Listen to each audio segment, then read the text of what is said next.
Wa auhalan paring wahyu lan nurunake wahyu sapa Allah Gusti Allah ila Musa maring Musa alaihi mugi tetep ing atase Musa apa assalamu keselamatan. Ya bena Adam hai anak Adam. Iki wahyune Allah nang Musa.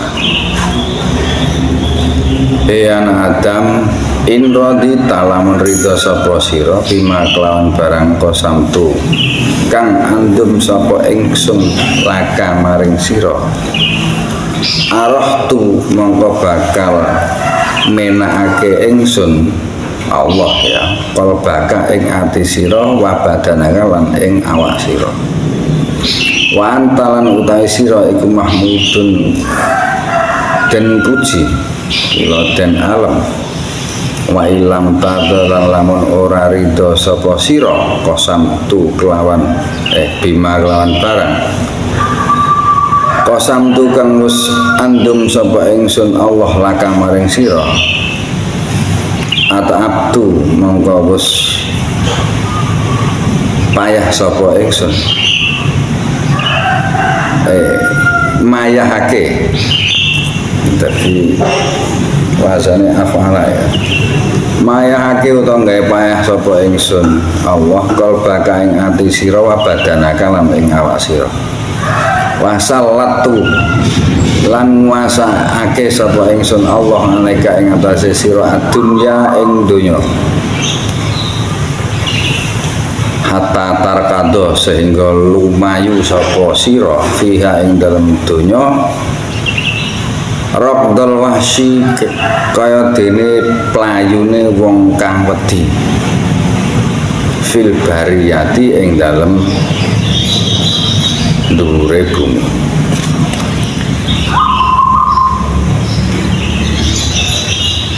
summa wa izati tumulilan demi kagungan ingsun wa jalalilan ya keluhuran ingsun Gusti Allah iki sing muni Gusti Allah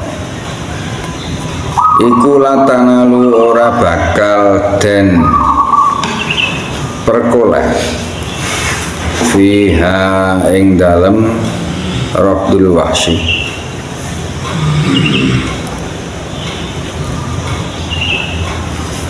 apa ilama kejaba barang qadar tukang wis ngira-ngiraake sapa ingsun laka maring sira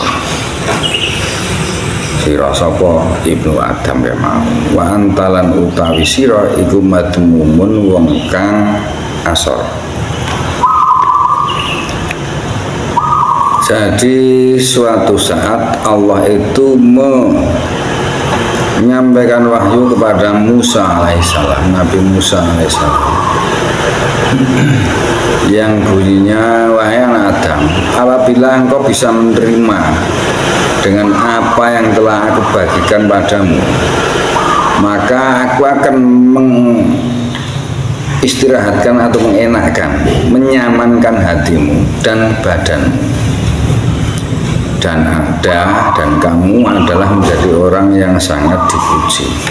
Tetapi kalau kamu tidak ridho, tidak rela dengan apa yang sudah kubagikan padamu, maka aku akan menyengsarakan hatimu dan badanmu, dan aku kuasakan dunia padamu sehingga kamu berlari-lari di atas dunia itu seperti larinya orang ketakutan. Kemudian demi kekuasaan dan keluhuran ketinggianku, sesungguhnya hal itu tidak akan bisa terjadi kecuali hal yang sudah saya takdirkan atau aku perkirakan, dan kamu akan tetap jadi orang yang rendah. Jadi maksudnya begini, Gusti Allah ku gak wis bagi ning awake dhewe, bagiane dhewe-dhewe. Enak sing bagiane sugih, enak sing bagiane melarat, enak sing bagiane iki mulya, enak sing bagiane iki asor. Nah, manusia sebagai anak Adam harus rela menerima bagian-bagian itu yang sudah dibagikan Allah pada kita. Kalau kita bisa menerima itu, maka janji Allah arah tukol bakal badanaka. Allah berjanji akan menyamankan hatinya dan badannya. Dan Allah juga menjanjikan bahwa dia akan menjadi orang yang terpuji, artinya dia disanjung di mana-mana. Tetapi apabila kalian tidak ridho terhadap apa yang sudah diberikan oleh Allah padamu, maka Allah akan menjadikan hatimu itu menjadi kesulitan atau kecapean serta badanmu. Dan Allah akan menguasakan dunia padamu. Maksudnya apa? Orang itu akan digoda urusan dunia. Dadi sing doya donya ae. Seperti apa? Hatta tarkadofiha raqdal wahsy, seperti orang yang lari-lari dengan lari ketakutan padahal di atas muka bumi. Karena apa? Sange cintane ning donya. Kuwi ngantek keweden nek ra bagian donya. Ngono lho. Dan demi keluhuran dan kemuliaan Allah Subhanahu wa ta'ala, sebenarnya itu semua tidak akan bisa didapatkan kecuali dengan apa yang sudah ditakdirkan, diperkirakan atau menjadi ukuran Allah terhadap kalian semua. Dan kalian semua sebenarnya tetap menjadi orang yang hina. Dadi wong kuwi nek ora iso ridho nampa karo dum-dumane Gusti Allah, ya akan selalu terhina dan dia akan mengejar dunia sampai kapanpun dan mengejarnya kaya wong ketakutan. Ya contohnya neng dunia sing real nek enek sing ngoyak dunia, enek sing dioyak dunia. Ya ngoyak dunia akhirnya dioyak dunia. Jadi karena dia ingin harta benda, akhirnya dia ambil harta benda dengan cara yang dia tahu dia mampu ataupun tidak mampu. Akhirnya ya kita bisa melihat uang sampai dioyak-oyak dep kolektor, ya dah. Dioyak dunia karena dia mengejar dunia juga. Ya kalau kuwi artine salatut dunya alaika. Gusti Allah nguasakne donya ning dhek. Tapi apa? Ora kok terus donya iki dadi dheweke uga, ora kok dadi dheweke. Tetapi dia menjadikan tarkado fiha raqdul wahsy. Dia berlari seperti larinya orang ketakutan. Ketakutan karena apa? Dikejar dunia juga. Paham gue?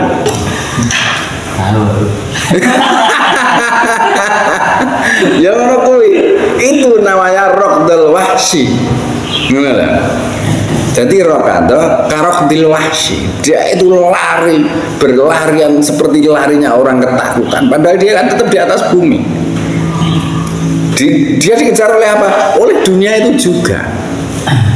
Karena apa? Karena dia juga mengejar dunia. Ngono lho maksudnya. Footnote qala al-Ashihi, Imam al-Ashihi fil mustatraf yang dalam kitab mustatraf fi nahwil marwa yang dalam contone barang kang den riwayat ing halaman 78. Ruwiyat dan riwayatake yen ana hadil kalimati sak temene ikilah kalimat wahdaya iki sijine kalimat iku kabul akhbari ujunge pira-pira berita maktubatun kang tertulis fi Taurat ing dalam kitab Taurat. Fakata apa nulis sapa al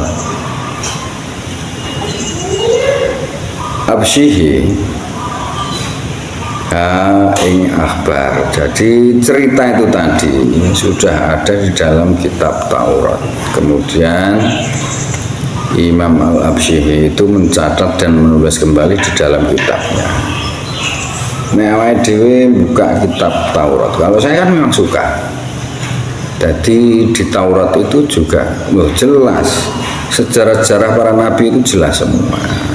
Nasab para nabi, cerita-cerita. Jadi di dalam kitab Taurat itu memang ya cukup lengkap karena di situ ada perjanjian lama, ada di situ, ada kitab kejadian, sehingga kita bisa tahu cerita-cerita kenabian itu, bisa tahu. Kita jangan antipati dengan kitab-kitab mereka. Kitab mereka itu sama dengan kitab kita. Jadi moco ya moco ae.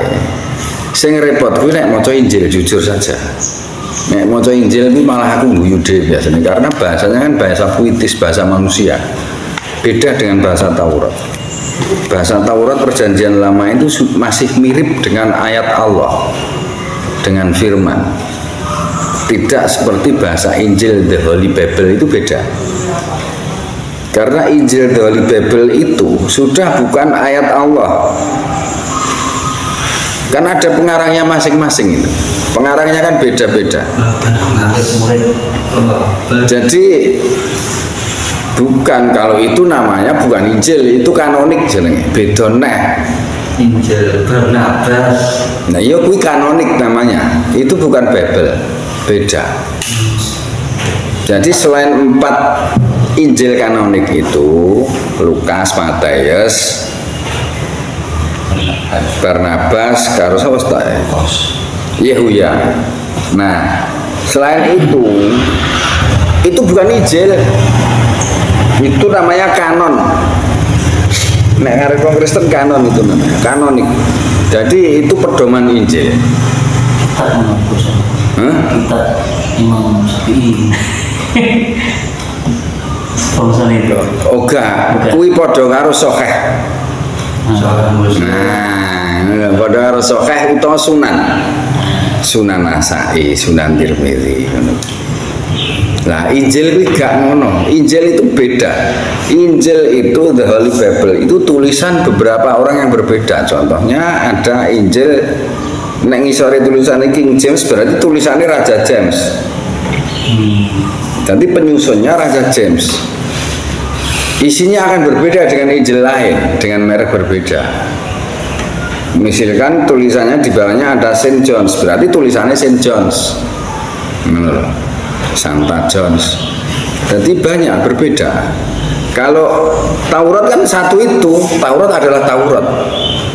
Ya isinya Perjanjian Lama.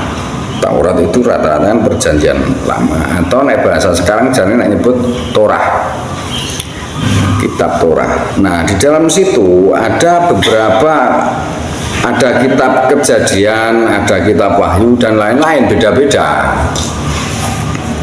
Itu penting. Dan sejarah Nabi Musa, anake sapa, putune sapa, manggone nanti, jumlahe pira, kuwi enek kabeh ning kono. Jadi kita jangan antipati, itu kan kitab sejarah juga.